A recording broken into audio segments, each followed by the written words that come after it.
So, we go again. Welcome back. If you're joining me again, this is episode number 82. The Dentist Like Godcast. Myself, Jim McFadyen, here in the Vortex Centre for Wellbeing. I hope you're well. Today is Thursday, June 4th, 2026, and it's been about almost kind of 4 weeks since the last Godcast. Thinking about that this morning, obviously the kind of, for the first probably 18 months ish, it's been, almost every single week. That's kind of changed a wee bit over the last, probably the last kind of 4 or 5 months, where, again, the great quote that I use often when I'm speaking is from John F. Kennedy's dad, Joe Kennedy, who said, if it's not necessary to speak, then it's necessary not to speak. I love that. I heard it from Wayne Dyer probably 25 years ago. And it applies to so many different things. Another one is, if it's not necessary to change, then it's necessary not to change. There's loads of different ways that over the last, kind of probably 20 plus years that I've been able to apply that into my life. And with this Godcast, it's the exact same. In the beginning, when I started it, the intention was to put this information and inspiration obviously out there, so that people could see what it is that I'm actually doing.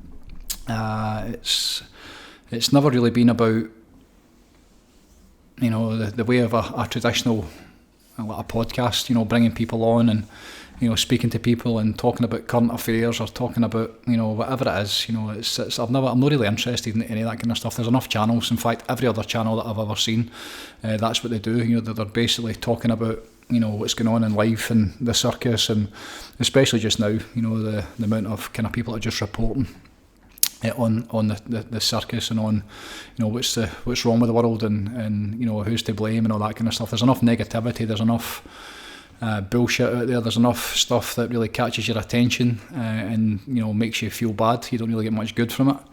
And when I set up to do this, when I started out and I made the decision I was going to do this, then the plan was to do something, not I was trying to be different by my intention, but the plan was just to kind of talk about what it is I was doing, talk about this work, talk about the Vortex, talk about my journey, where I've been, talk about my experiences, talk about the lessons that I've learned on my life, even before I almost lost my life, going back 29 years now, so really just speaking about the stuff that I've been through, and as a result of that, talking about the realizations and the lessons that I've had along the way, the stuff that's helped me, the stuff that's helping other people since I opened this centre in 2016, what I've been able to pass on, and really I always saw it as almost like a public information.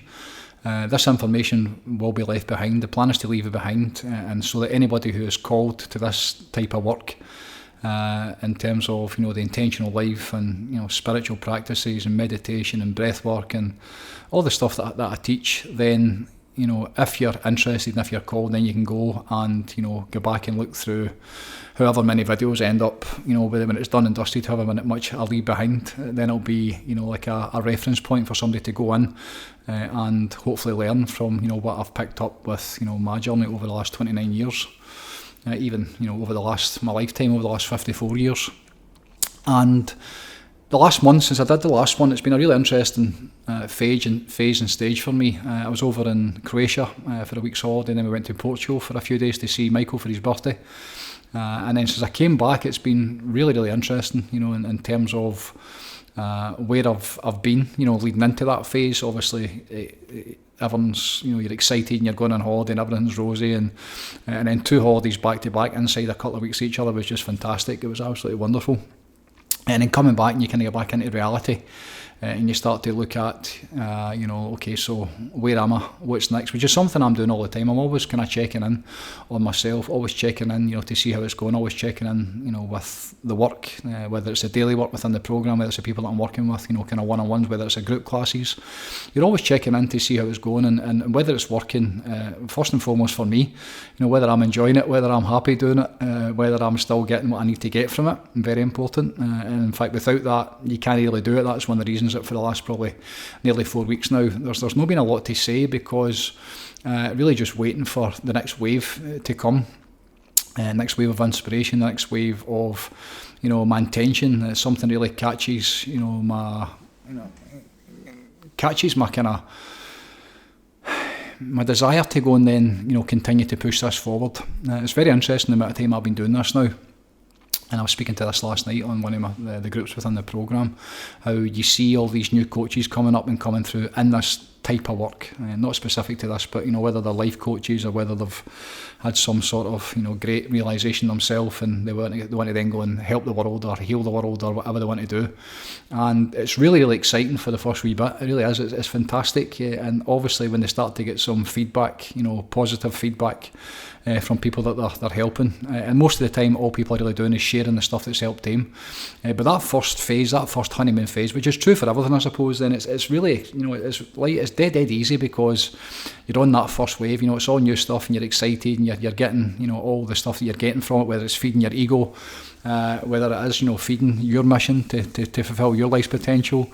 That's a really great bit, and especially with this kind of work, the spiritual practices that I'm teaching, things like meditation, within this mission, within the Vortex work, when you're talking about the things that I'm talking about, things like discovering who you really are, things like enlightenment, things like the truth, things like the way, these realizations that should be made at least available to everybody, then it's fascinating for me watching it, in terms of my desire to give it to people, my desire to help people, my desire to pay it forward to the world and hopefully give people a taste of what I've been given over the years or what I've attained over the years.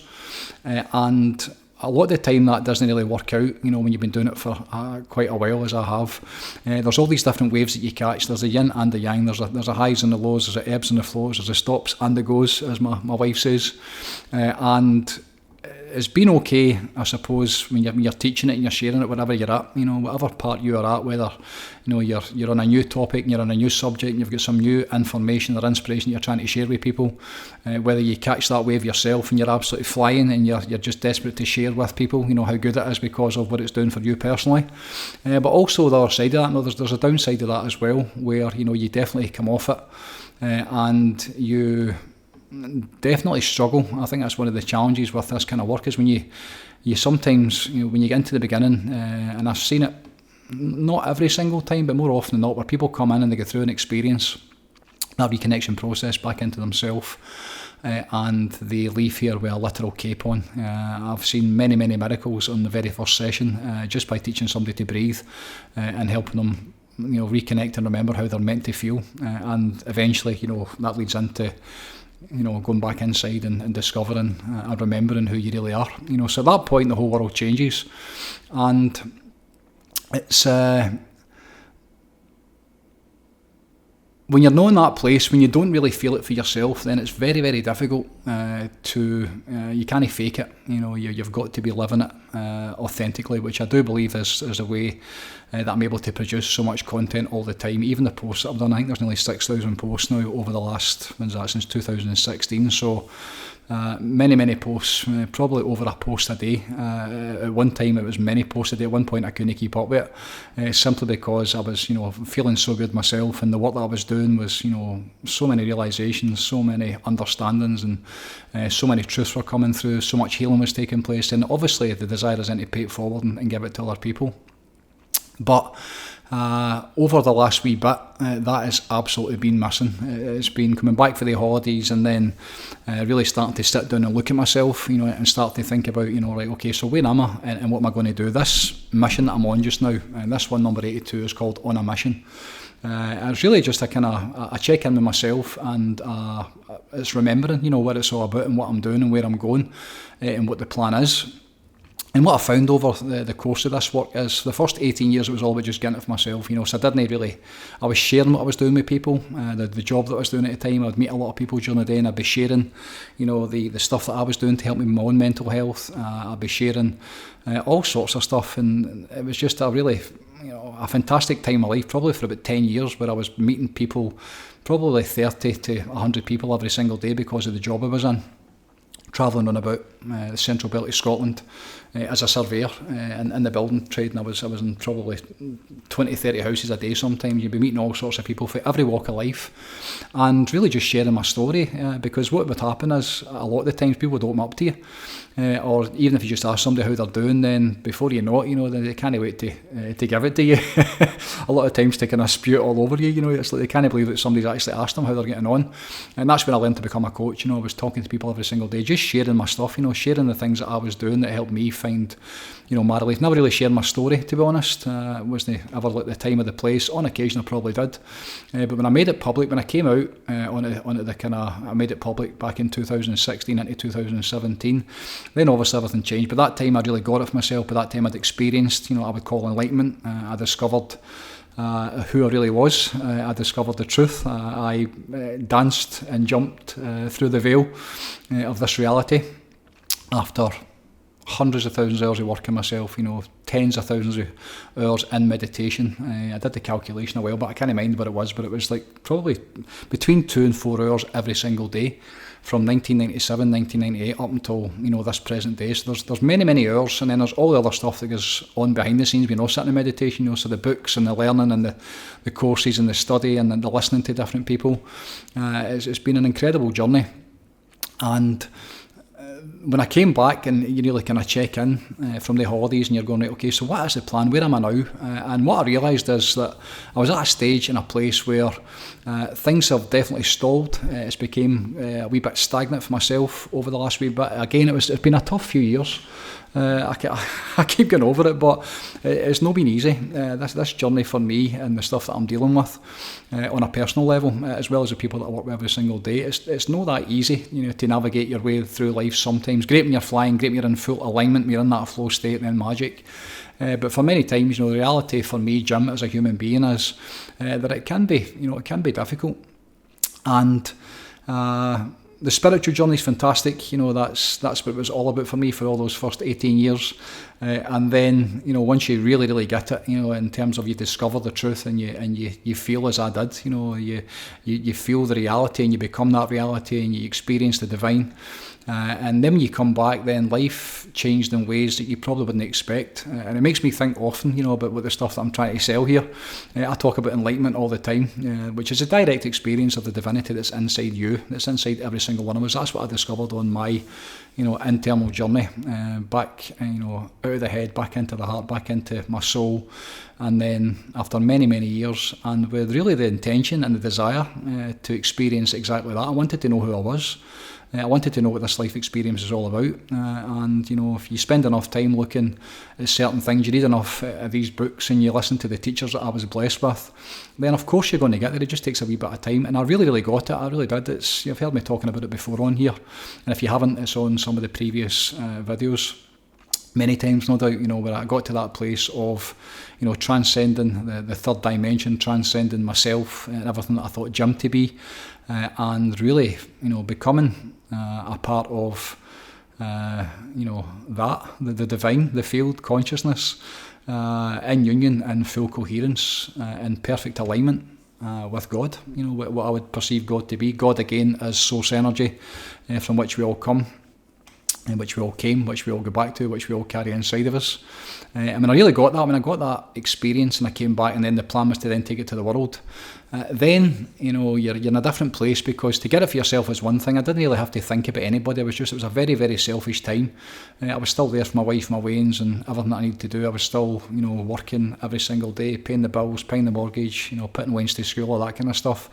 But at the same time, when I really, really got it, and I came back, that journey and that goal had been achieved, even though it was never really a goal. It was just like I felt like it was my life's work, it was my life's mission to discover what I actually got. And then when I came back, it was like, right, okay, so now you've got it. It's like, what's next? What do you do next? And very quickly, probably the same day as I had my first enlightened experience, then it came through very quick that I had to give it to others, I had to pass it on. And that's when the mission really came through, in terms of, right, okay, you've got it for yourself. It's taking you how many hours, I have no idea, but you got it. And then how can we give it to other people? And one of the most important parts was, how can we give it to people really, really quickly? People don't have First of all, they don't have the desire, they don't have the intention, they don't have the reasons normally for doing what I did, and probably my personality trait as well, in terms of my addictive personality trait, and the way that I did it, that devotional journey every single day, to have never missed a single day in meditation, which I've still not done to this day, and I never will for the rest of my life. But to add into that the study, and then the travel to meet some of these great teachers, and then you add in the diet as well, and then you start to do things like taking all the people at your life and being really aware of how things affect you, whether it's positive or negative. That was an incredible journey. It really was. And then when you come back and you start to, then the desire is to take it to the world and to share with people, what I got and the experience that I got after all the years. It's like if I had to give that to somebody, which is fascinating. When you think like how can you actually give that to somebody? People need to go and get it for themselves. I get that, I understand that, but to think of how incredible that makes you feel, and how just life-changing it is when you understand the truth, when you can actually see through the veil and you discover the truth, and then you start to learn about the way that it's meant to be. You discover the love and the light and the grace and the goodness of all that is divine, that thing that people call God.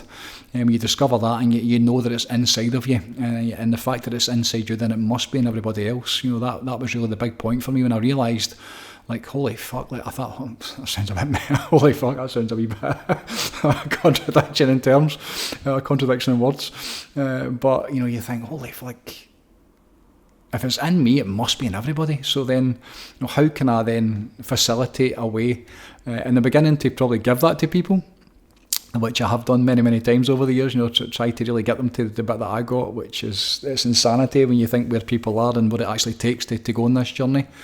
But you reach that point where you realise that it's very, very difficult to do that, because most people are not interested in it. Most people are completely, they're in the circus, they're in their reality, they're in their stress, they're in their life, they're lost and they're separated, so far removed, from anything I was talking about. And then the journey became, very much like, you're in this realm, this human being experience. So there's the physical being, there's Jim McFadyen, the guy, 54, wife, Wayne's, house, my business, the vortex, the stuff that I do, the things that I do day to day, the things that I'm doing in my life, the stuff that I'm working on, the stuff that I'm creating. That's the physical self, paying the bills, like feeding yourself, going for shopping, all the stuff that the physical needs. And at the same time, there's a spiritual journey going on. There's the evolution and the journey of the soul. And my teacher Babaji, he called that, or what he basically says was that the human being, it needs two wings to fly. So you need to be the ability to be able to do both, being a human being, but at the same time, acknowledging and honouring your spiritual side and your spiritual self. So there's really two kind of journeys going on, and that was fantastic. It really is. It's most of the time it's really it's a great place to be. I'm so grateful for it. I can't even imagine going back to the way it was before. Back in ignorance, where I just believed that everything in this world and how it was set up and what Jim was. And what success was, and what the purpose of this life was, and even all the kind of the stuff that I learned, in terms of what God was and heaven and hell and all that kind of nonsense that they talk about. When you see through all of that and you really get it for yourself, and you get to a place where you're living these two separate lives. For most of that's been fantastic as well. That's really been, I would say, probably 90% of my life is really, really good. I'm flying a lot of the time.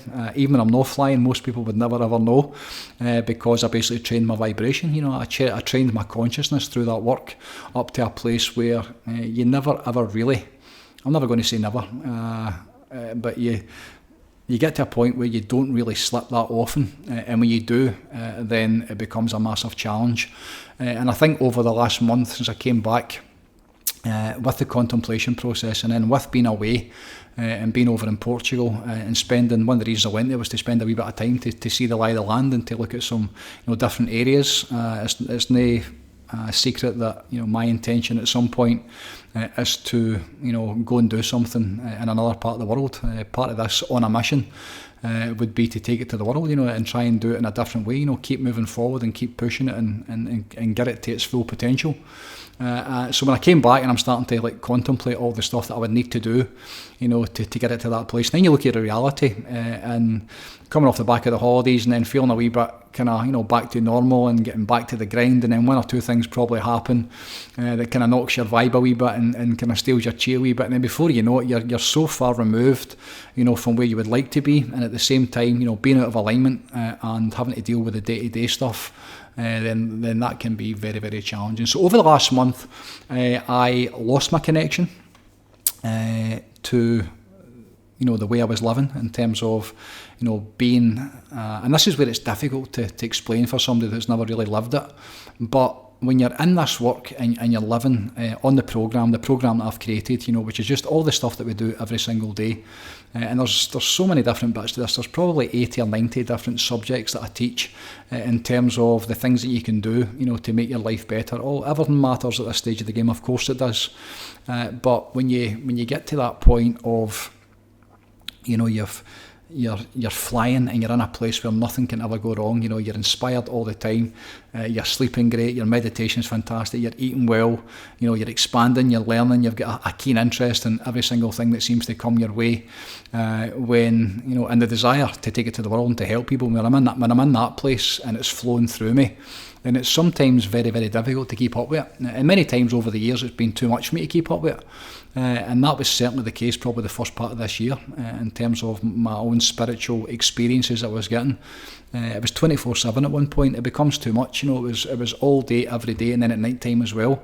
The downloads I was getting during the night, the dreams I was receiving, the inspiration I was getting during the night, some of the teachers that I would meet and during the night, that would be giving me these just absolute nuggets, golden nuggets of inspiration, and almost like downloads. That's what they felt like, literal downloads, in terms of what's next and the way that I should go with this, and the stuff that I should be creating. Every single thing I've ever done in here, every post, more or less, every event that I've done, all the stuff that comes through me, it comes through inspiration, it comes in spirit, it comes in silent meditation. That's where it comes through. It doesn't come through in that way, then it comes through when I'm in nature, when I'm in the trees, when I'm sitting with a dog, and the sun's in my face and I'm breathing and I'm in my heart and I'm not thinking. Then, the next way will come through, the next, the download will come through, whether it's a new event, whether it's a new workshop, whether it's a new idea in terms of how I'd like to get this out here. The chance, sort of the intention and the desire has always been to take it to the world. That's been the plan since I had that enlightened experience. And that's obviously, that's a huge, it's a huge goal, and is it unrealistic? It probably is, because of the way the world is, and because of many, many other factors.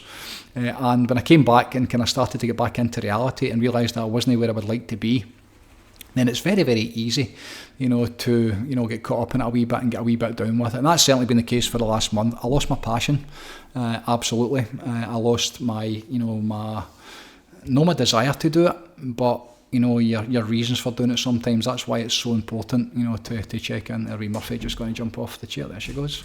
That's why it's so important, to constantly, remember and like see where it is you're going. What's the plan? What am I trying to do with this? What's my desires? And I think for the last month I've been kind of doing that. There's been a lot of really good stuff going on. At the same time, there's been a lot of kind of challenging stuff going on. My dad just got to hospital yesterday. He was in hospital for the last week, blood clots in his lungs, and he's 82 now, so there's all sorts of stuff going on with him. And just been back in that environment, which kind of felt like the kind of cherry on the cake of the last month of kind of mediocrity. I kind of felt like it wasn't feeling great, wasn't really feeling that bad, but just probably out of alignment would be the best way to describe it.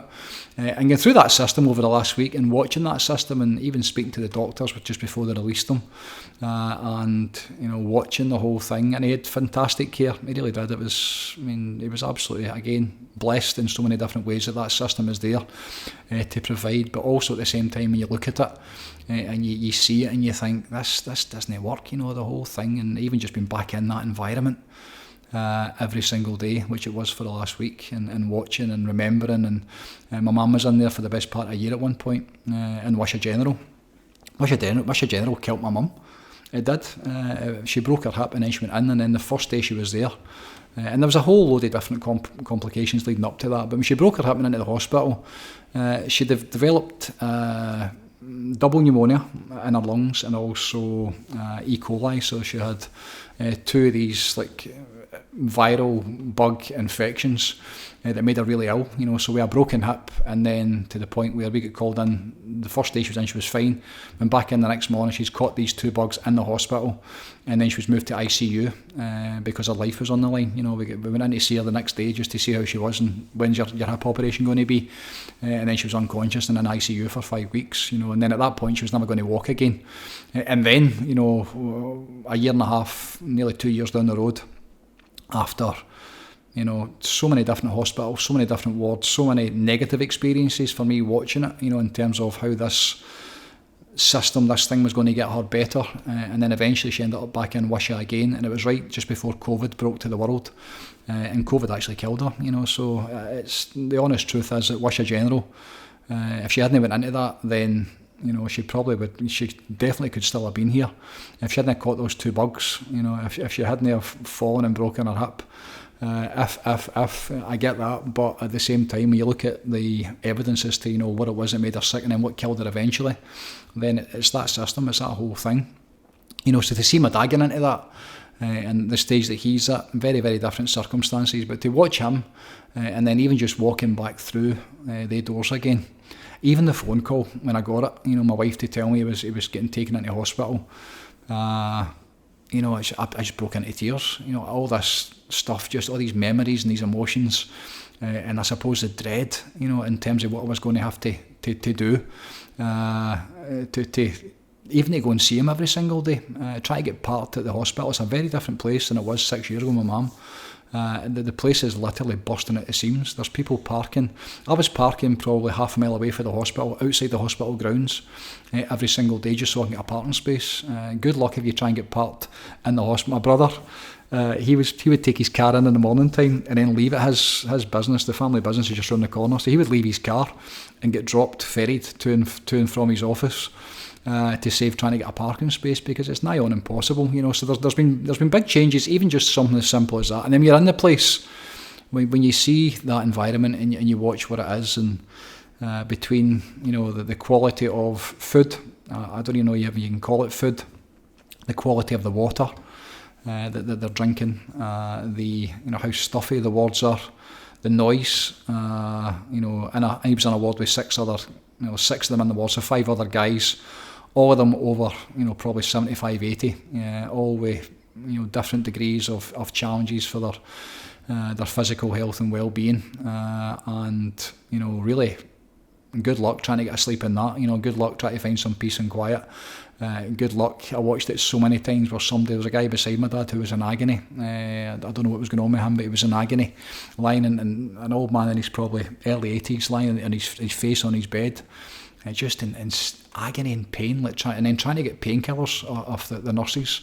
How long it took to actually get them to give the go-ahead to get them painkillers, and then watching them when the painkillers hit them and they found some relief and they got to sleep, and then they're in checking up your vitals, so they're waking them up.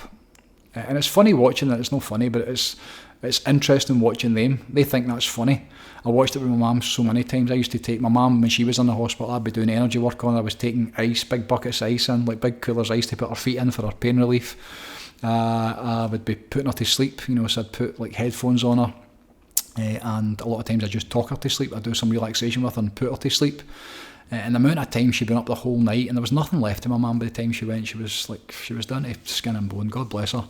And just watching them when they came round, and I'd have her sleeping maybe 5 or 10 minutes, and you could feel her entire body, her nervous system switching off, and they would come round and they would wake her up, and many times they'd be fucking drawing blood out of her, which again, the whole blood drawing thing, when you're taking that amount of blood out of somebody that's already struggling, their immune system is already compromised.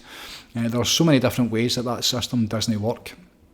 So that's been a challenge, looking at the healthcare system, and how we are, what's there for us, for most people to try and get better. If you ever are unfortunate enough to become sick, or ill. And it's one of my absolute goals in life that I'll never get into that system when I'm older. I really do. I'd love a farm somewhere. My intention is to have a farm somewhere that instead of lying in the bed and when you get to a certain point, you're peeing yourself, and even worse, my desire is to get in a place where I'm in my farm and I'm lying in a bale of hay, and they can basically take me, from a sling and just lift me up with a wee high ab and put me in the river and wash me down, and then just put me back on a fresh bale of hay. It's so intrusive, just even, you look at watching the men, especially that generation, how proud they are. And how there's just no place for that. There's no barriers. Everybody knows your business, and the whole crux of it is, in terms of a place where you go to heal, it doesn't work. It doesn't work. Their job in there, and the operations and the stuff they do is, it's fantastic. I get that, but the huge majority of it, almost all of it, is basically like trying to identify the medication that's required to, try and help you find relief. And God bless the nurses and God bless the doctors. Because they really, obviously, because of their training, they believe in it. I had a conversation with one of the doctors, a young doctor. She was about 12, God love her, and she was talking about blood clots and what causes blood clots, and then what the next stage or the next procedure would be in terms of CT scans. And then when you get to that certain age, if you do find anything with the CT scan, then what's the options? And all they talk about is cancer. That's the thing, that every single thing they're talking about is cancer. So then at that stage, it's like, right, okay, so then the medication they're going to give you between chemotherapy and radiotherapy, then like fucking good luck. Like more people obviously die for that than cancer. And that's difficult when you can, what I know, and you've got the reality that I live in. When you're listening to people like Joe Dispenza, when you know people personally that have had remission from cancer by doing this work, and you see Joe Dispenza, between 700 and 800 testimonials now, and there's so many of them are talking about, specifically cancer, stage 3 cancer, stage 4 cancer, sent home to die, and they go back home and they learn to meditate and they clean up their diet. And they change their mindset, and they start to sleep in a different way, and they start to bring in herbs and supplements, and go down the holistic path. Meditation is the most important part of that. That's where Joe Dispenza gets the miracles, and you reconnect back into that field, that divine quantum field of God. Then lo and behold, miracles start to take place. So it's very, very challenging for me to be in that environment, and even to have the conversations with that young doctor and just hear her stumbling through, the stuff that she's learned in terms of, what blood clots are. They have no idea what causes them. I've got a fair idea what causes them. And then, the route for them in terms of how they can best, how they can do what's best, for my dad, and what they can do to try and, make it best they can. There's nothing that really works. The medication doesn't work. I remember asking my mum many times, like, does this work? Is this going to work? What is this going to do to her? Is this going to make her better? And a lot of times I just ask it just to kind of to prod them a wee bit, just to make them uncomfortable, because every single time they will never ever say, I 100% this works. They'd have a better chance if they did, if they understand how the placebo worked, and the certainty, especially somebody for that generation. If you take into that ward, and you to bring in a doctor, the wee lassie probably wouldn't have done it. If you to bring in a doctor who my dad would have seen as a doctor, probably somebody a bit older, and could have spoke to him in the correct way with the correct, amount of certainty and intention. And if they gave him a sugar pill and said to him, look, this is going to make you better inside the next 48 hours. If you take this, twice a day for the next 2 days or 3 days, then everyone's going to be fine, and you'll get back out of here and you'll go back up the road. Then he would have far more chance of getting back to health and better results than whatever it was the medication they were doing to him. It's just amazing the power of the placebo in your belief system and what you take on as a truth. And coming from a doctor, somebody in that position, especially that generation, almost all, I believe, most people would take whatever a doctor says to be, that's it, is kind of set in stone, and they take it on board. But the same is true when you see them with their uncertainty, and they don't know because they don't know, and no matter how they've been trained or what they've learned, and how it doesn't work, I think is the easiest way to put it. I was watching in that ward and seeing, these 6 men like really struggling, every single one of them at different stages, and you think what the body actually needs to get back into balance, and things like just breath work, learn how to breathe properly, learn how to breathe with correct form and function, nasal breathing, When I got my dad home yesterday, the first thing he hadn't slept for a week, I don't think. Was basically sitting on the couch and he fell asleep straight away. And within 2 seconds, his mouth was open, he's breathing in and out through his mouth. He felt exhausted. He looked tired because he had been through after a week of that. But the minute he's breathing through his mouth and he's obviously generating stress, his mouth's drying up and he's waking himself up, he's in his sympathetic nervous system. And I'm watching all these guys suffering and struggling, my dad included. I can't teach my dad any of this. He's not interested. He doesn't. It's never been his thing, and it's not my job to give it to him. I always believe unless somebody asks you, then you keep it to yourself. But watching their inability to help people with this stuff that's readily available. But again, to this day, I believe they still don't teach breathwork, in medical school. They don't teach people that when you breathe in and out through your nose, then it's going to activate your parasympathetic nervous system and put you into rest and digest, which means the body slows down, and with a wee bit of intention you can get it to stop so you can take away the stress. This is all basic stuff that a child can learn. And at that point, the body gets back into balance, it gets back into homeostasis, which it's always trying to do. And that's where the healing starts to take place. The opposite side of that is if you're in stress all the time, and even putting in these foreign medications, that are foreign to the body, then the stress the body's under, then is it any wonder that people don't get healthy, they don't return to well-being when they're in that setup. So really, really challenging that. That was a kind of cherry on the cake over the last month. A lot of stuff has been bringing up the journey of my life and my dad. I've been speaking a lot to the boys within the programme, the amount of lads that I know that have been affected with their fathers. So many people that I know, many of them didn't have a dad growing up. Many of them, their dads were, they weren't there, they weren't present. And then the ones that their dads were present, sometimes they've got the most challenges. Me and my dad have had a fascinating relationship over the last 54 years of my life.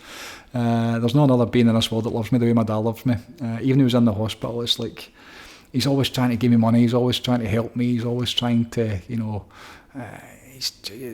and I only realised that recently, not for me personally, but that's a big part of who he is. He likes to help people. I watched it with my mum. My mum was in the hospital, and between 10 o'clock in the morning he would sign himself into the hospital, and then 9 o'clock at night or 8 o'clock at night when the visit was over, he would leave, and he did that 7 days a week, every single day, never missed a single day, for all, it was best part of a couple of years. Mum was in and out of the different hospitals, and just being there for her, probably driving her off or not at times, but the desire to help, the desire to try and support and bring love, it's been interesting just that coming up, in terms of our relationship. We worked together for way too long, probably 30 years, there's a lot of clashing. I bought into his dream of what he did for a living when I stopped playing football, and get into the building trade and his business, which was really successful, and I did it because of money, because of what it provided for us as a family. The plan for me was always to take over the family business, being the oldest, and worked in the family business, did every single job within the family business, and interesting now that I'm not in it. My brother, he went down a different route. He went down the route of education, privately educated, which I wasn't. My brother ended up in London, a really, really kind of incredible human being, but really bright human being as well, in terms of who he became with his education, and fascinating now that I walked away from the business. My mum died to do this, and take this to the world, and basically gifted him the business and walked away from it. And it's been interesting just thinking about where I was with my dad, the amount of times where there would be conflict, because he couldn't really talk about anything else. All he used to speak about was Wendy's and work, 24/7. He never stopped. So if you're at a barbecue on a Sunday, or it was your birthday, then he was talking about work the next day, or he just couldn't get away from it. God love him. So that's been interesting. As he's getting older and reaching, towards the end of his life, at 82, it's been really kind of. It's been really profound for me, what it's brought up. It's been a lot of contemplation about my relationship with my dad, but the time that I've still got with him, and not to make right anything, because everything's great between us. And all that he's getting, the life force that's going out of him now, as he starts to slow down. I mean, what a force of nature the man was, known as the bear, his entire working life. What an energy, what a force. For good, it really is, but at the same time a very powerful force that a lot of the time would overpower me, just because of the nature of him. So that's been really interesting, watching that whole thing. And the last 3 or 4 weeks, again, it's like this week, 26 years married, me and my girl, been together for 34 years now.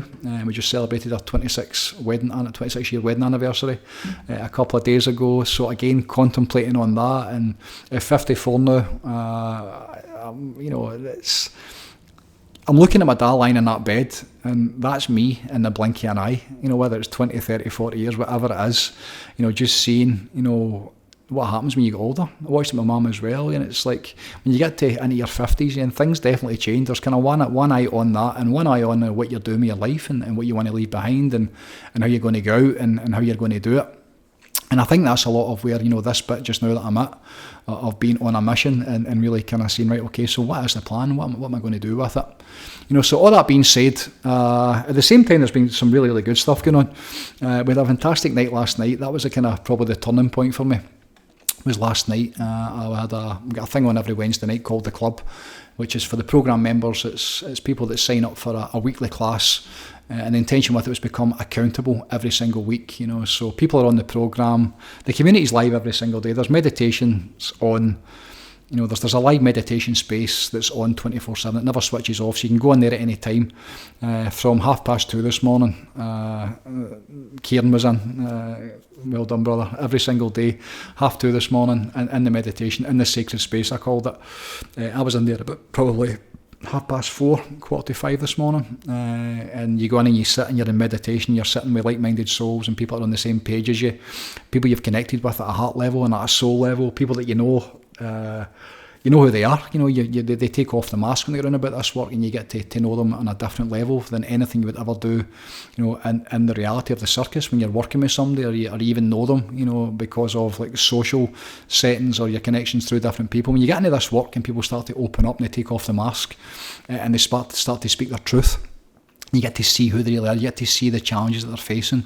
You get to see what it is that lights them up. You get to see, what it is that turns them on and keeps them going and keeps them moving forward. And you really get to know somebody on that level. Then last night at the club was kind of at the start of the turning point. There's something about the connective, the connection with other people, and the power of the group. Just before I jumped on the call last night, I was a great teacher, Dolores Cannon, who I studied many, many years ago, and she was talking about the power of the group mind. So you sit in meditation yourself, and you've got an intention yourself, and that obviously carries a sentiment of power. But at the same time, if you can add, different people to that, we had 11 people in the club last night, and everybody sitting in meditation, everybody in coherence with their heart, everybody, out of their head. Sitting in that field, that quantum field, sitting with the feelings of love and appreciation and gratitude and joy and all the good stuff, all the ways that we human beings are able to feel. When you get people to do that, with their own intention, and then what that does to them, but then if you can add that to the group, that group mind, what Dolores Cannon said was that the power of that, it becomes squared. So it doesn't just multiply, it becomes squared. Which I loved that. That was kind of one of the turning points for me last night. Because for the last 3 or 4 weeks, it's not that it's been bad. It's just not been the way I would like it to be. It's not been like completely flying, like driving forward, on the mission, knowing what the plan is, knowing where I'm going, knowing how I'm going to get there, just waking up every single day and just knocking lumps out every single day. That's been the way for me for the last 29 years with this work. I've never ever ran out of steam. I've burnt out a couple of times where I've had to stop, but the spiritual journey and the meditation and the intentional living, that's never ever changed. So for the last month, like okay, so where am I? What's it all about? Where am I going with it? What do I want to do with it? What's my plan? What's the goals? And what's really came through is that it's time for a change. I've known that for the longest time, probably the last couple of years, since we put the programme up and we put all that work into the programme. That was fantastic. And if I'm being honest, I really thought that would have probably took off in a different way than it has. And this is where it becomes a wee bit challenging and tricky with this work, because the stuff that I'm talking about, I know how it sounds. One of the girls said last night on the call, can you imagine anybody listening to this? I was talking about the human experience and the spiritual experience, and a bird needs 2 wings to fly, and what it means to be in alignment, and the power of your intention, and life comes through you. It doesn't happen to you. In fact, it comes from you. It doesn't happen to you. And God might have a bit of a plan for you, but I really know that you're what you expect and what you bring to it. The power of your intention and what you're expecting to show up is a huge part of this. Probably the most important part of it. So to get to a place where program's gone great, the program members fantastic, the unit we've got, the community we've got is wonderful, in terms of, really, really now they've came in, they've learned the language, they've been through the experiences, they've put the time in. Going back to this time nearly 2 years ago now, when the program was launched, probably just before this, so it's probably just over a couple of years. And then the meditations that I did every single morning, 5 o'clock in the morning, did it for months and months. And it was a live meditation every single day. And what happened to the community within that time? And that was just normal for me. I was up at 3 o'clock every morning, for the last nearly 3 decades. So it was just normal for me. But then I decided to give it to them, provide something they could come in every single day. And I remember at the time the resistance, I go, 5 in the morning. And it was amazing watching it, how sometimes you go in there with 20 people sitting, 4:30, 5 in the morning, sitting in meditation. And even still to this day, you watch people that got run about it, in those early stages, and really kind of learned the disciplines and then brought the disciplines into their life and then did the practice every single day is the most important part, and then got the benefits from it. So they started to get the experiences of it. And when you start to get the experience of it, then the whole world changes. It really does. There's a lad within, a man within the programme just now, my brother and related, Kieran. My granddad was his dad's brother. So actually a testimonial just went up today. Ferns just shared a testimonial. There's a couple of testimonials Kieran's done. He did another one last weekend. And the first one he did was after One Day to Change Your Life. We had an event down at New Lanark a couple of years ago. It was the launch of the programme actually, and Kieran did a video testimonial. One of the first things he said was, when I saw Jim, I thought he was off his fucking nut. One of the ways that I could make a lot of money is to put a swear box in here at the minute, and Kieran would be probably the number one contributor. I'm not far behind him, but it's amazing just when people just speak their truth and there's no airs or graces and they talk how they talk. There's a lot of swear words kicking about just now as a way to express ourselves, but when Kieran did that, the testimonial, and I've been talking to him the last few weeks, the different classes he's been coming to, and really just using him as an example to other people that are new to it, people that are coming in and that are strung out with stress, and they're not in the best of places and life isn't going that well, and they're in a place where they'd like to change. And then you ask Kieran, okay, so how did you get it? Because for the first year he didn't really get it, and people come in, I don't actually think they know what it is. They've got an idea, and for the longest time I was known as probably the ice bath guy. I was one of the first people in the world, definitely certainly in the country to put people in ice baths, and people are attracted to that, which is like an entry, a way into it. It's like a path of entry into this work. Not so much now.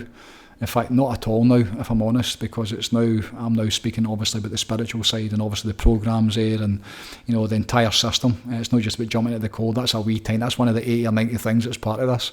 But a cold practice. And then people coming in, and for a year probably, Kieran, didn't really get it. And then one day, he just decided that he was going to get it. And I asked him, how long did it take? And he said it took him about 6 months every single day. Changed his diet, which I never knew. Probably about a year and a half ago, 2 years ago, he was overweight, and so decided to lose all this weight. He lost, I think it was 3 or 4 stone he's lost, maybe more than that. Solid weights every day, cleaned up his diet completely, made that, the disciplines involved in eating the right things. As he said at one point, eat the same stuff every single fucking day, but that's just what you need to do sometimes. And now seeing where he is, and what he's became, this is a guy who, like me, just a normal guy. Kieran's a boy that grew up in the scheme. His life story, and what he's been through, which I'm learning more and more all the time. He was sharing some of his life experiences the other night, Monday night at Boys Club, and you think about where he was and who he was, and then you see what he's become, and then you see him every single day for the last probably, it's been this year, it might even been at the end of last year, between normally 3 o'clock and about 20 past 3 in the morning time. If I get into that sacred space, and I can actually see it on my phone, there's an email notification in terms of when somebody joins the sacred space. And every single day, 7 days a week, Kieran Cassidy is sitting in that meditation. holding that space and reconnecting back to the divine and reconnecting back to the field and reconnecting back to God and tuning himself into that, and what he's became because of that. This is a guy who's a mechanic, a commercial, like big lorries and trucks, and like a proper man, like hard as fucking nails. And when you hear him talking about it now in the language that he uses and expressing what he's getting from it, and then when I get him to share that, which again, that's a great thing with testimonials, but even last week when he was sharing with one of the boys at Boys Club, that it took him 6 months every single day. Again, it's a timely reminder for me of, you don't get it for free.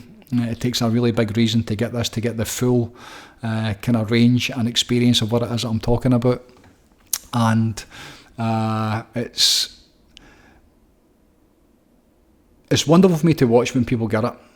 And I think that's the most frustrating part for me, because I want more people to get it. And at this stage just now, the bit that I'm at with the community, within the program members, the people that are coming to the classes, the people that are doing the kind of, the events, that are doing the live meditations, it's really kind of stalled for me. And as with everything, if you're not growing, you're dying, and for me, I have got much bigger dreams and intentions with this work than to help, the number of people that I'm helping just now. This last couple of years has been like a learning curve. It's almost been like my apprenticeship, so that I can be ready to take it to the world, so I can be professional and take it to the world. I remember the first time ever, I was up, the first weekend for Heal Scotland. When was that? 2017, maybe 2018. And I went up there with, what's her name, Lilia, and she was doing this talk, the opening ceremony for the Heal Scotland. It was a 12-week holistic, it was a programme where they brought people in from all over the world, and then they brought in teachers every weekend from different parts of the world, many from Scotland as well. I did a weekend up there where you went in and basically, I taught people to breathe and relaxation and meditation and cold exposure. There was so many different protocols. And I remember the opening ceremony, Lily at the time was calling me Mr. Heal Scotland, because I'd met her the week before it and went up and really was, I believe, sent for God at the time to try and help her. It didn't work out, but at the time it was, again, I learned a lot of it. Nothing is ever in vain, and they get a lot from me over the next few years. No question, was it a fair exchange? I don't know, but at the time I remember she was needing support and really saw me as somebody that was there to help her. I helped her, through that whole 12-week process. At the time, without the support I was giving her, because she was just immersed in it every single day, she would never have made it through the 12 weeks. The stuff that happened during the 12 weeks was insane.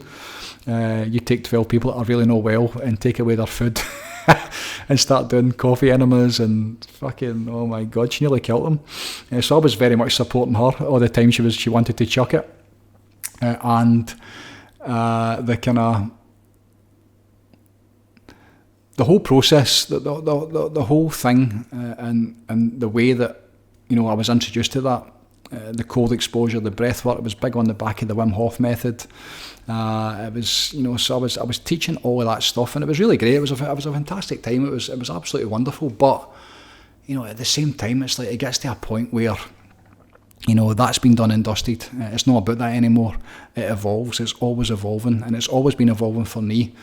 So then you get to a point where it is just now where, it becomes stagnant, and you reach a place where it's right, okay, so this is I see it as bigger than this. I know that it's greater than this because of what I see it doing to people. I've seen, you just need to look on Google and look at the testimonials, and that's probably 1% of the people that have been through these doors. Over the last, since 2016, 2017, I think I've had probably 10, 12,000 people in the cold as a starter for 10, and most of them for free. In the first couple of years in the beginning, there was thousands of people that was just putting in the cold every weekend, every week down at the river. The amount of gyms that I was doing for free, the amount of big events I was doing, sometimes 200 people at a time. It was always for free. And, great, fantastic, you learn and you expand and you grow, and then obviously that wanes off, and then what the programmes became over the last couple of years and where my work is now, then obviously my intention is to I became stale with it, I became stagnant with it. It doesn't feel like it's where it needs to be. So at that point, then it's time for a change. And that's where contrast is fantastic. Contrast is great. There's never anything in vain. The pain and suffering I've been going through over the last month is really just the pain and suffering of, not feeling the way that I'd like to be, not being completely inspired, not being filled with passion. I feel as if I've lost my passion a wee bit. So at that point, it's like, okay, so what do you do about it? If it's not working and your desire is to, fulfill your potential, then for me, I need to basically practice what I preach, and do what I teach, which sometimes can be a wee bit challenging. One of my teachers, Jim Rohn, used to say, don't watch me too close, basically. Listen to what I say, but don't watch me too close. This stuff is sometimes harder to live than it is to teach. And teaching the programme, teaching these systems, teaching this way of living and being, watching people come and get on about it and the life-changing experiences that they get. And it's very easy, sometimes to get away from that yourself. This life, it definitely ebbs and it flows. And it has been ebbing for me for the last probably wee bit, the last probably couple of months. And then it just seems to accumulate where you get to a point where this isn't working, so what does I need to do? So then it's time for change. It's time to do something a wee bit different. And the desire has always been to take it to the world. And this next phase, this next mission, On a Mission, the title for this Godcast, is what it's all about. It's like, okay, so what is the mission? And to be a missionary, then you need to go on the road, you need to take it to the world. And it really feels just now as if that's the next part for me. The decision has been made in terms of what I intend to do. I've made it with myself. I've been speaking to my wife for the longest time. My kids are on board. My kids 24 and 22. My Waynes are on board. The Doug's on board. And the plan is to take it to the world. Absolutely. So at that point it is time for change. So within the next 6 months to a year, my intention is to sell everything. Sell the Vortex. Sell my home, and then the money that I get, then look for ideally 2 centres, so I've got a bit of ground that could look just now, which would be a fantastic Vortex, a centre for well-being that could be set up with not too much money. It's a big, huge plot right in nature that I could easily, I've already designed it, so I'd have the sauna and the barrel and the space where we could meet. At the same time, that's where my mum and dad's house is. The plot that I've got is used to be within their grounds. And it looks right onto the fields. It's completely quiet. There's nothing there. Really silent. My dad's house is that borders onto it. So fantastic. And at that point, it might be the case to be there temporary. So have that as my base in Scotland. And then, is to have somewhere where the sun shines. That's always been the plan. And that was the intention going over to Portugal, is to see it and see what it's all about. And then when I came back, I had the most fantastic, the best business meeting I've ever been in my whole life, in terms of the benefits of moving to Portugal and how easy it is to move to Portugal, and the golden visa, and the tax breaks, and how it's just, at the time I thought it was just a case of, right, okay, let's just sell everything and go and buy a centre, where I can basically go, be in the sun, ideally a farm where I could grow my own food, and the idea is to do retreats, bring people into the sunshine and do retreats. And for the couple of weeks after that, so this has gone back a couple of weeks now, when the wheels come off, but leading up to that, the wheels coming off, then it was so much excitement, and just how things, and I've been doing a lot of manifesting, a lot of manifestation processes over the last wee bit. So how this all unfolded and how it just became so fucking easy. What I thought at the time in terms of the ability to do this, and the way it was going to unfold, was just almost too good to be true. And lo and behold, at exactly the same time, the Portuguese government were changing all the rules and all the laws about immigration and visas and citizenship, and what you're able to do, which again is really, really sad when you think, because of the status we've got just now in the United Kingdom, which even sounds funny saying that, United Kingdom. I don't think it's ever been more split up or separated the way that it is just now. But the fact that you can't do that, the fact that you can't just decide you're going to live somewhere else, and how difficult it is to move to certain parts of the world that you're attracted to, that's a huge challenge, because the soul yearns for freedom. The human spirit, it doesn't like being told that it can't do something, and I really don't like it. It's one of my biggest challenges when somebody says no to me. So then at that point, the dream of, which would have been this year, the plan, my house is ready to sell, the Vortex is ready to sell, so very, very quickly, because I had this place sold, had the money in the bank, and then we're looking for a centre, and at the same time, building a centre and having somewhere to live down in Carluke. So having a vortex here that I could be when I'm here, when I'm living here, when I'm working here. This is my home. I'm meant to be here. Scotland is where it's at for me. The power that's within Scotland. I've been in nature an awful lot the last wee bit, and so many different realisations coming through as this, and I've always known that this is where I'm meant to be. I'm here to help people in this country, but at the same time, it's been very limited what I've been able to do. It's been fantastic, and there's been so many success stories, but again, it's like the volume that I've always seen within this, and it's getting to that critical point, that 100th monkey, where so many people get on about it, and they get to that point where it kind of starts to shift and change the consciousness of what's on about it. That's always been the plan for me, so where I'm at just now, things have changed over it, and I'm still kind of trying to play catch up with that a wee bit. In the beginning, I felt like it was going to be multiple centres, so somewhere here, somewhere abroad, whether it's Portugal or Spain or France or whatever it is, and then also travelling as well. Once the book is finished, which I've put back, I've kind of stopped putting the pressure on myself to finish the book. I've got one chapter to write. It's just not been the time. I'm not in the place just now in my personal life. I don't have the energy for it just now, what it's going to take to do once I do release it. So the book's to get finished and then also finish writing the programme. That's going to take space for me to do both of those things. And again, that's something that will come on the back of, a bit more freedom and a bit more space when all of this goes, and then I'm able to, put my full attention into that. So it's been a wee bit it's been a change up. When the Portugal thing came through, when I had that meeting, it was like, right, okay, we're moving to Portugal, that's it. We can move there and just basically do what we want to do, and then still have somewhere here, obviously. But from the beginning, it's always felt like a mix of everything.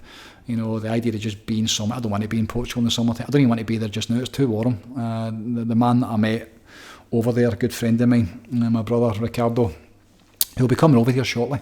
I'm speaking to him just now about coming over. He's a yogi. He's a proper yogi. He understands and knows God. Trained in India. Fantastic life story. A man that I met on the internet back in 2016. It used to be called Mystery Kid X, and he had a fairly large following at the time. One of the most incredible, just beautiful writers I've ever read. A man that the world needs to hear. I was over staying with him and speaking to him, and he's going to be coming over here to do some work over here very, very soon. I'm talking to him about that just now. When I came back, it was right, okay, we're going to live there. But speaking to him just now, the weather and the way that it is, it's like 35, 36 degrees just now before the summer even comes. I've got nightmares. I've got marks all over my thighs. I got blistered really badly when I was small in Portugal. And it's like to be somewhere, to be stuck in one place. I love the seasons. The problem with Scotland is there's only one season. There's kind of two seasons. It's broken into about kind of two different bits. You get about 5% of sunshine. You normally get it really mid-spring, early summer. You get a couple. We've just had it for the year. They've done it every year for the last couple of years in terms of the weather control. I know that sounds mad, but that's where I'm at with it. And you watch, what's getting sprayed in the skies, and the sun being, keeping us away from the sun. That's a fact. That's something that most people with awareness can see, and they've actually admitted it. So there's no conspiracy there that they protect us. They protect us for the sun. They hide the sun for us. And the rest of the year it's like it is just now. I was out this morning, just drenched in rain. Took the dugout this morning, and the 4th of June. Get into early summer, and the rain's coming sideways, and you're soaked to the skin.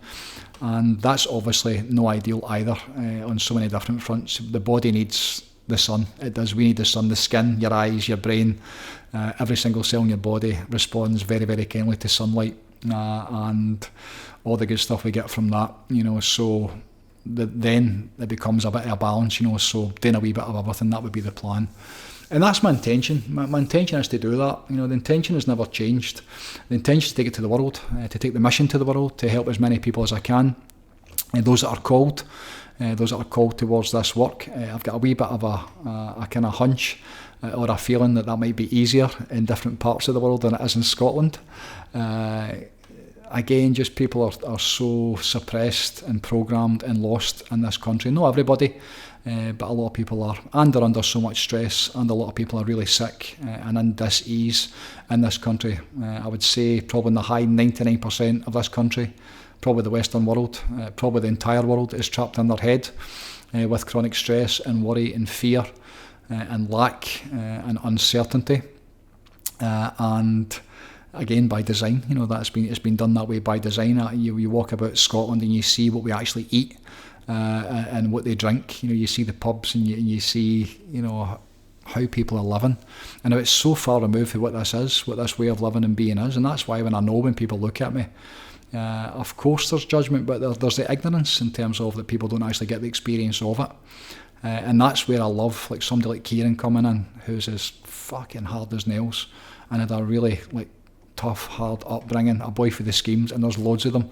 The amount of people we have got within the community that grew up, in those adverse conditions, west of Scotland, grew up building sites, grew up in the scheme, grew up with really challenging circumstances, and to see them now getting the benefits from this work is just wonderful. But at the same time, there's not enough people that are ready to make the shift. It doesn't feel like, for whatever reason, so at that point I've always felt that it might be a bit better received in different parts of the world, and that's my intention, is to take it to the world. It's not, this can't just be about Scotland. These are universal tools, techniques, practices and principles.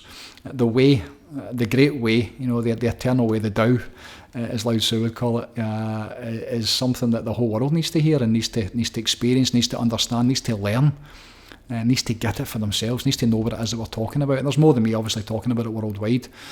So that is a plan, to take the truth to the world, to take the light of the divine and let people experience it, not just by me talking about it. When I do release the book, the first one's going to be my story, but a big part of that's going to be giving people the experience.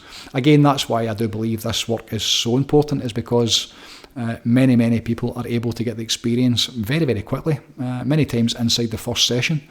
There's a way that I do that, there's a process of doing that people are able to reconnect and to remember the divinity that they carry inside of them. And then, if they go on an internal journey and an intentional journey, then enlightenment isn't far away. It just takes a wee bit of work and a wee bit of time. Clean up your diet, start to become devotional, start to, have a keen interest in what God is and who you are, all that you are, not just, what you believe yourself to be because of what you've been told or programmed.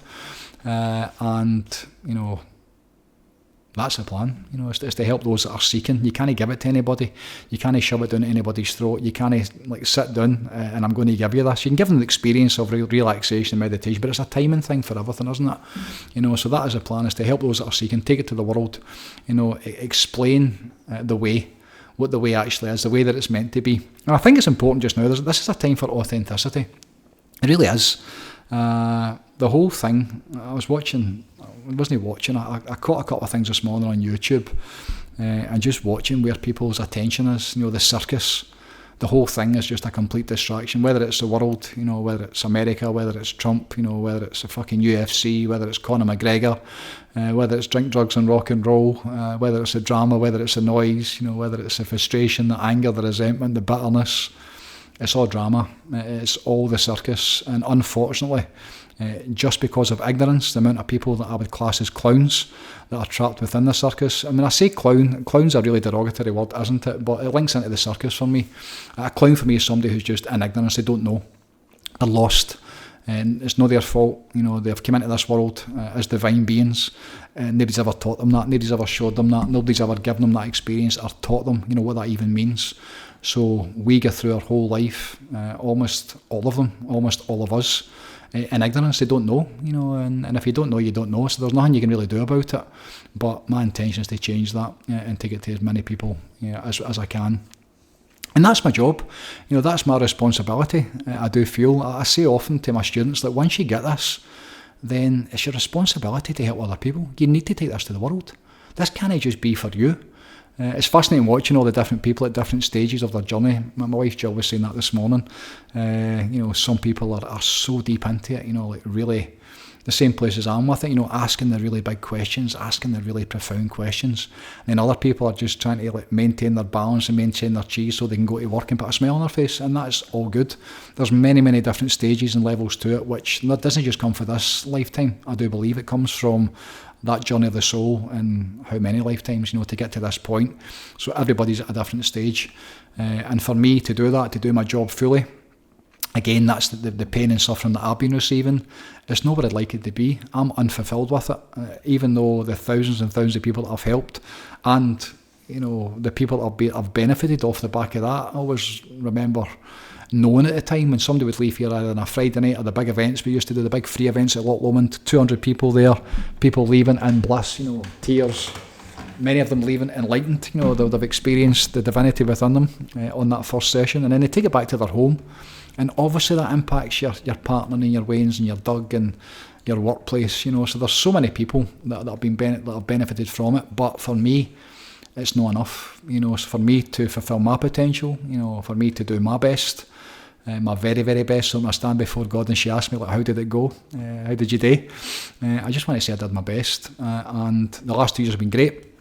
Programmes created, there's a real core, probably 50, 60 people now that are in it all the time, that are living it every single day, but it's not enough. I want to get it to that place that I know is available to it, because of what I see every single day when I take people through this process. When people get that direct experience and remember what it feels like to be happy and to be joyful, and to be in spirit, to be inspired, to feel what it feels like, to feel really, really good. How we're meant to feel. That's the bit that really kind of turns me on. So time to level up. There's much work to be done, which scares me a wee bit. Uncertainty and the unknown. The thought of the journey I've been in. My journey with this building goes back probably 45 years. I was here the day my dad bought it. It was a ruin. It was all boarded up. It was like plywood in the windows. I remember going through the front door with the estate agent and walking through the place and just the smell in the place, and then I bought upstairs off him. He actually thinks he gave it to me, but he never. I bought it off him. I think he gave me a wee bit of a discount, not that much, and I bought downstairs as well off him quite a few years later.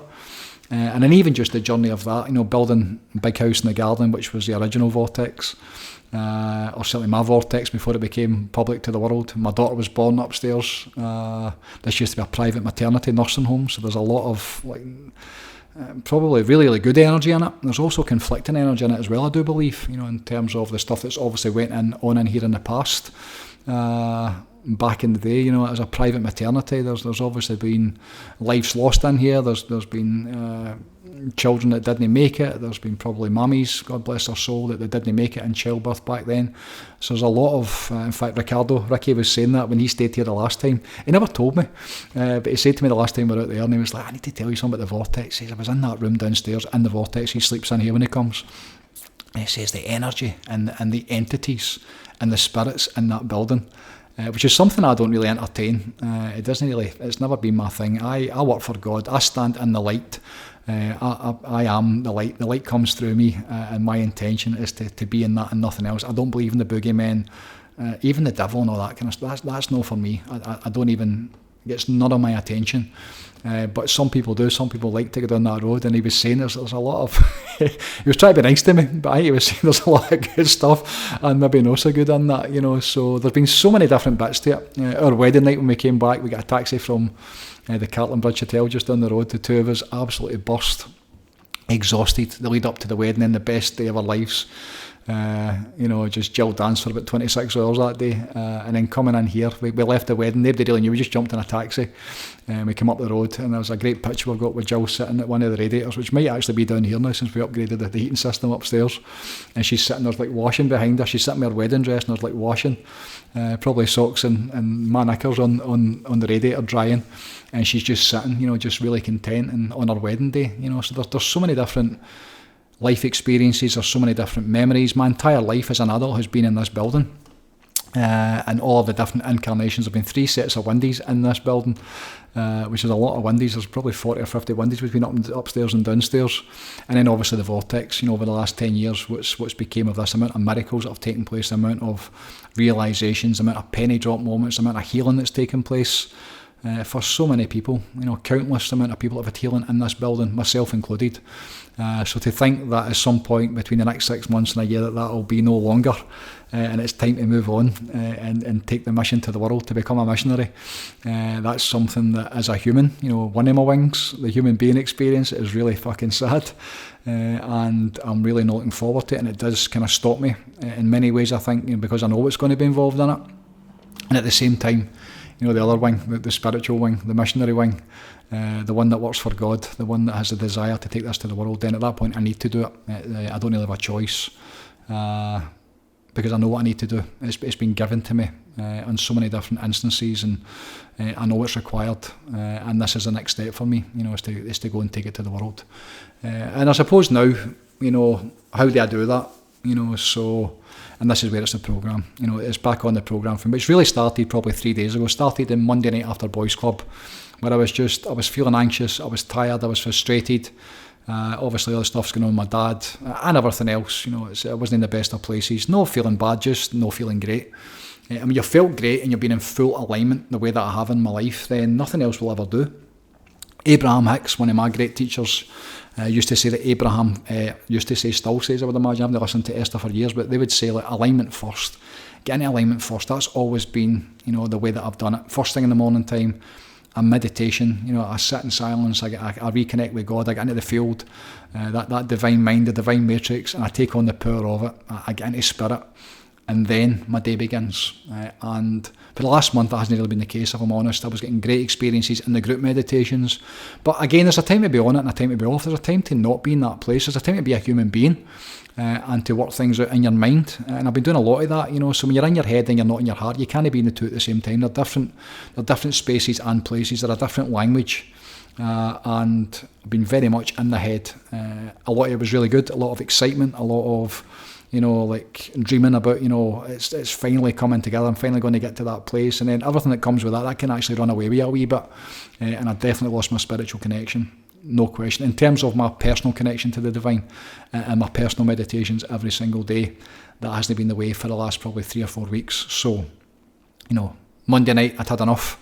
The desire to make it better, the desire to get back on the horse again and go again, and I'm back on the programme. And my programme, it never really slips, but there's levels to it, and for me to be at the level that I need to be to do this, then every single box needs to be ticked, every single discipline needs to be in place. I need to be doing the work on myself, or it doesn't work. Otherwise it's force and it's effort. That's the human being wing, that's the ego wing, that's the lower self wing, that's the intellect and the mind, and that's one way to do it. But the other way of doing it, being in spirit, the help of God, and the angels and the archangels and those that have came before us, when that connection was lost, then I've lost the ability to tap into that, and I've lost the power of that. And that's something that over the last few days, it just come back last night, if I'm honest. It took me a couple of days to really kind of de-escalate my nervous system. I've been doing a wee bit of fasting, which has been good, and just kind of really restricting stuff. And when I say fasting, it's like breakfast time in the morning, so it's the lemon water, the celery juice, the heavy metal detox smoothie, and that's it. That's the medical medium pro. I've been doing that for the last probably 6 or 7 years now. That's my breakfast, and there's nothing else. I've not been eating between meals. I've not been snacking on anything. I've been really kind of just to give my nervous system a chance. At the same time, I'll be doing breath work again. I tried meditation the first couple of days, loving the group stuff, as I said, but the personal meditations, just my mind was too active, and probably too separated, and a wee bit too much stress in there. Wasn't sleeping that great, wasn't really recovering properly from it. I was waking up tired and groggy. But then again, last night, the club, and just getting into that space with the people. There was 11 of us last night, and just being in the company of that truth, and me remembering what it's all about, and standing beside, those 10 people that have been running about this for, some of them, the last 5 or 6 years, most of them the last couple of years, and being in the company of that. And then when you start to speak, and the intention is to lead it, obviously, but to do that I need to get it for myself first. But when I saw the people last night, and I remember what it's all about, I remember what I'm all about, I remember what this work is all about, and at that point it then becomes like, how can you do both? How can you get those 2 wings, and how do you fly?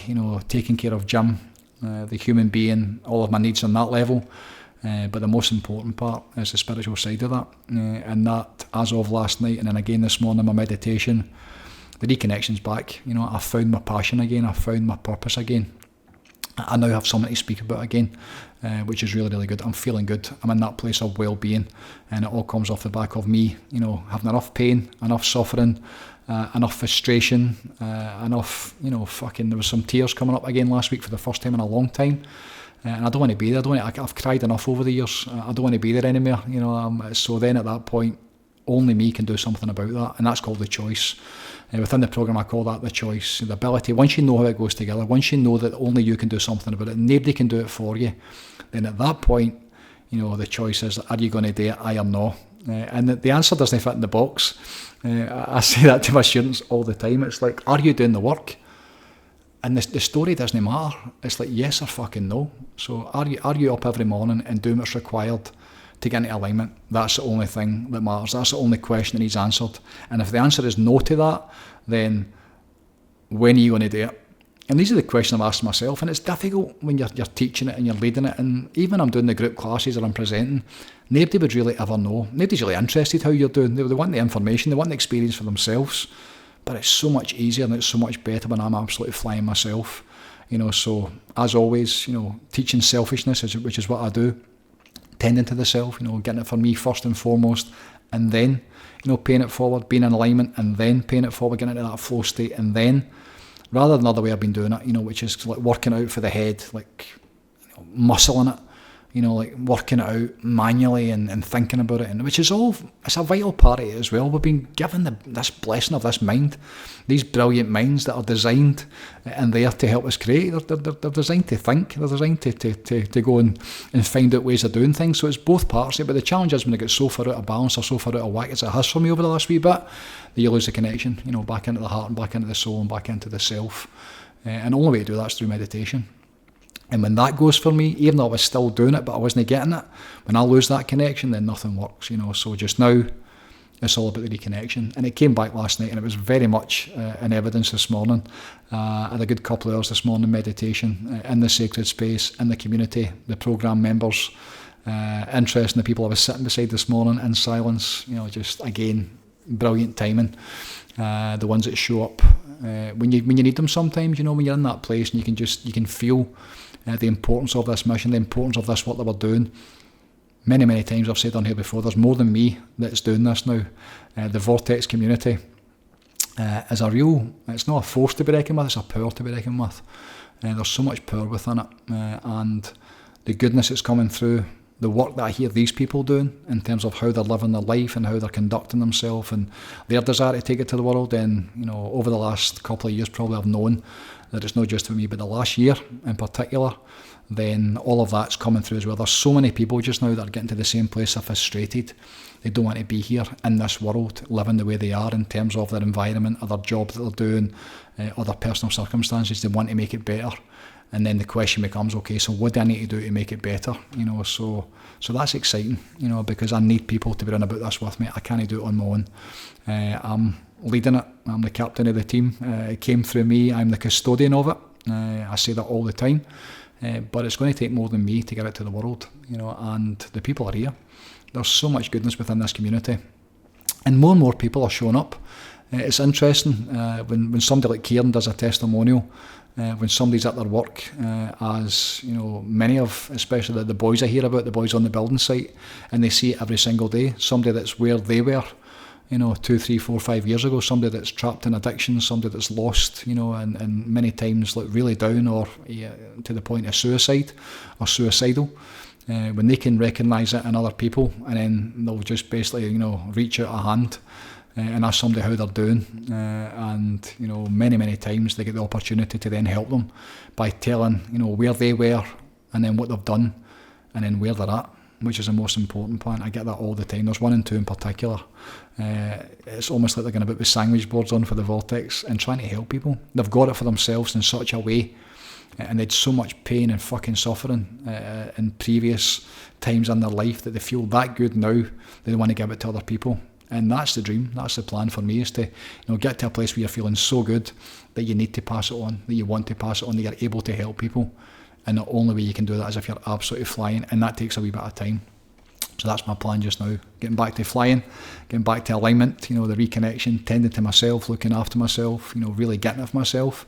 And at that point, everything takes care of itself, so the programme is open.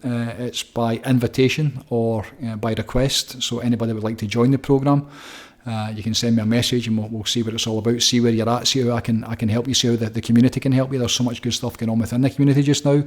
There's a lot of expansion coming within the community just now. Michael and Fern are heading back from their travels next week. They're back in the country from next week. They're going to be here for a wee while. They're the ones that, the idea of taking this to the world and, making it digital and recording, even this. This came through the back of McFadyen's, capturing it digitally and capturing the recordings and the breath work and the meditations, and then, the Godcast came through that. So they're back in Scotland after, when did they go away last? End of the summertime. They've been on their travels. So they're going to be here. So they're, obviously part of the creative team and how I'm able to get that to the world. And there's more than just them. There's more and more people showing up just now and looking for ways to help, which is really exciting. So that's where we're at. Number 82, on a mission. Getting my excitement back, starting to get my mojo back, starting to find my passion again, starting to get inspired again. And in that place, then nothing ever goes wrong. And then at that point, I really want to go and do it again. And there we go, this month. There's 2 opportunities to get on about it. We have I brought back the Friday night ins back into the Vortex. We did our first one the week before last. Was that last Friday? A week ago. We did a Friday night in which is open to the public. For the last probably year or so, it's only been, my attention has been 99% on the programme. It's been, all the focus has been on the programme and getting that to the place it's at just now. We've got the app, we've got all the recordings, we've got the group meetups, we've got the daily meditations. We've got the satsang, we all meet up. We've got the different ways that we're able to connect with each other, either in person or within meditation in the field, which is wonderful. So the Friday night in, which was for the longest time, that was probably that was the kind of flagship of all things Vortex. Come on a Friday night and learn to breathe, learn how to get in the ice. Relaxation, meditation, heat exposure, the sauna. Get people in the sauna, and then really come in and get a whole kind of snapshot taste of what it is that I'm doing here. And it's been calling me for a wee while. It's just not been the right time, but it is now. So I brought them back, and the plan is to do them once a month, especially the fact that I might not be here in 6 months or maybe a wee bit longer, the Vortex. So the amount of people that have been through these doors, I'm hoping over the next wee bit that many of them, and before I sell it, before I move on, there will be an open weekend where we're going to invite anybody that's been here before that would like to come up and kind of say goodbye to the building and say goodbye to the Vortex. The Vortex will always be, I've always said the Vortex is wherever I am, or it's going to be wherever we are now because of the community. But so many people have benefited, so many people have found relief, so many people have experienced enlightenment, so many people have experienced healing, that it'd be great to see. So many people have forgot, there's thousands and thousands of people that have been through these doors, so it'd be great to kind of see everybody and probably reminisce and hear what they went through and maybe even capture some of it. We'll see how we go with that. So that's going to be the 19th of this month, 19th of June, another Friday night, and there will be one a month going forward. And I'm also at the Yoga Barn in Glasgow. I missed last month because I was away, but the plan is to get back into, we're booked up for the Yoga Barn the 26th of this month, so Friday the 19th and then Friday the 26th I will be here. There's only 8 places available to that, and then there's a Yoga Barn which there's 20 spaces at the Yoga Barn. Friday night in is a great class. It's if you're looking for a reset and a reconnect, I would recommend a Friday night in. If you've never done the cold before, it's a great way to learn it. It's optional, you don't need to do it, but it's a great way to learn it, to get the experience of proper cold exposure. Also for people that have done the cold before and got away from it. I've been doing a lot of cold exposure recently. I've been getting back into the rivers again, which has been lovely. Off the back of a camping trip that I did, I was away in the teepee for a few days with the boys for the inner circle, and myself and John get in the reservoir on the Monday morning, and it's the coldest I've been in a long, long time. And it was horrible, and it was it was really uncomfortable. But what it did to me and how I felt after it. So since I've came back, I've been kind of back into the cold again. And then obviously the sauna as well. So the Friday night's a great night, and also the Yoga Barn. Very, very different. The Yoga Barn's breathwork, relaxation, very much meditation focused. There's obviously that as well on the Friday night in, but the Yoga Barn is 3 hours. There's no ice because there's no ice bath there, obviously. There's no sauna, so it's really just 3 hours to come in and to let go and to stop and to get back into yourself, to reconnect back into your heart, to reconnect with each other and to reconnect to the divine and all that is good and light and grace and wonderfulness. That's the plan for the Yoga Barn. So that's the 26th of this month. Programmes available, that's open, that's for those that are interested in taking it to the next level. That's £1 a day for the programme. You talk about value for money. and the price of things just now, even the costs in terms of what I've got to keep the programme live, all the different stuff that it takes. It's like I need more people on it to make it be able even just to wash its face.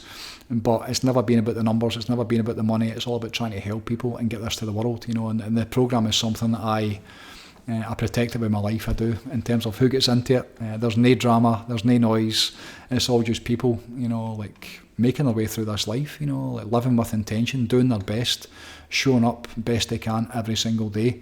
I liken it a lot to what Ramdas says, you know, we're all just walking each other home. That's what the programme feels like. We're all walking together on this path together, the intentional life, doing our best, you know, working out for ourselves. The club last night, you know, sharing experiences, sharing the lessons that we're getting. Just really blessed by those that I do walk beside, the ones that are around about this. Just, you know, really, really so grateful. And then also I'm looking at bringing back a Breathe and Believe, which the name of the Breathe and Believes at the time, it was all about bringing like faith, no hope, but giving people faith in what's available to them. You know, the Breathe and Believe session started before the Heal Scotland events. The Heal Scotland events were the big, they were the big flagship events. Before that I was doing 5, 6, 10, probably 15 people max at a time. Always for free. I was teaching the Wim Hof method, I was teaching breath work, I was teaching cold exposure, and Breathe and Believe was like, come in, learn to breathe, and then believe, like believe in yourself, you know, have faith in the human spirit, have faith in the possibilities that are available to you. And then when Heal Scotland kicked off, then before you knew it was like massive events, you know, a couple hundred people at a time. Some fantastic lessons for me, the amount that I learned during that time to become professional. You know, when Lilia handed it over to me that day, and basically that's what I was talking about earlier. Lilia basically, we're doing the introduction to Heal Scotland, and she basically turned around and basically handed it over to me, and I wasn't ready. The very first time, she just basically turned around, and I wasn't expecting it, and I was speaking in front of probably 100 people as Mr. Heal Scotland, as she called me, and it really kind of caught me. So at that point, you know, I had to become professional. So that was a great learning curve for me, you know, being able to switch it on, and you know, I'm always loving it, but there's something about being ready and being prepared through awareness, you know, in terms of what you're going to say if the chance comes up. And the Breathe and Believes, that was a great learning curve, and so many people, thousands and thousands of people benefited over the years. And I've been speaking to Michael and Fern. The last one we did was nearly 2 years ago. I'll be right, just after the launch of the programme. I did it at Loch Lomond, and they're always great events, you know. So there's a plan to do a Breathe and Believe in the probably early summer, the next probably couple of months, I would say, into summertime. We'll get another event up at Loch Lomond. We'll do a big Breathe and Believe, and then at that point we'll see where we are. There's a lot going on, a lot of good stuff going on. I'm starting to get excited again. I can see the path. It's difficult sometimes when you get off the path and you forget and you get a wee bit caught up in the realities of the world, but it feels like it's coming back, and you know, to be in alignment, to be happy, to be, you know, on this path and doing this work every single day is what it's all about for me. There's nothing else that I want to do in this world. It's just to help people and help them remember the power that's inside of them, and help remember them the way that it's meant to be. Remember that we're meant to be happy, we're supposed to be joyful, we're supposed to sleep well and feel good. You know, we're supposed to expand and fulfill our life's potential. We're supposed to know what God is and to be able to connect to it. That's the bit that's been hidden from us. That's the bit that's been taken from us simply by not giving it to us, because they fuckers know. You know that they know. They of course they know. They're living in that way, and obviously their intentions and how they do it might be a wee bit skewed because of the human ego. But the great way, the way that it's meant to be, the way of the divine, the way that Source set it up, and that's still there, that's never changed, and it needs brought back, because the world is absolutely fucked the way that it is. Let's not kid ourselves on, and it's getting worse every single day. So at that point we have a duty, light workers of the world, you know, we have a duty to show, you know, what's available. And there's something about the power in that, the power that's in the divine, the power that's in the light, the grace and the goodness and the love that's God, the vibration that calibrates at, the speed that's moving at. Nothing in this world can touch that. That's why I pay no mind to, you know, them, the demons and the ghouls and all the dark side of the force. Aye, they're there, of course they're there, but the power of God, if you're connected to the divine, there's nothing it can do. It can't affect you. It's impossible. You're moving too fast. It's like bringing the light into the darkened room. The light just transcends and lights up the room, isn't it? You know, so that's why I keep saying all focus the light. So, thank you for tuning in. Thank you for listening. Thanks for your time. I send my very, very best to you and yours. God bless. Take it easy. Peace out. This was number 82 on a mission.